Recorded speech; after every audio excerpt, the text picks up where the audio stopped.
ఎగువన కురుస్తున్న భారీ వర్షాలకు ఎన్టీఆర్ జిల్లా తిరువూరు మండలంలో వాగులు వంకలు ఉప్పొంగి ప్రవహిస్తున్నాయి. తిరువూరు మండలం చౌటపల్లి జి కొత్తూరు మధ్య ఉన్న వెదుళ్ల వాగుకు వరద ఉధృతి పెరగడంతో అధికారులు రాకపోకలు నిలిపివేశారు.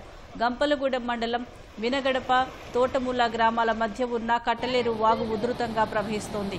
సుమారు 20 గ్రామాలకు రాకపోకలు పూర్తిగా నిలిచిపోయాయి. కొన్ని ప్రాంతాల్లో గండ్లు పడి రోడ్లు కొన్ని మీటర్ల మేర కోతకు గురయ్యాయి. దీంతో వాహనదారులు ప్రజలు తీవ్ర ఇబ్బందులు పడుతున్నారు.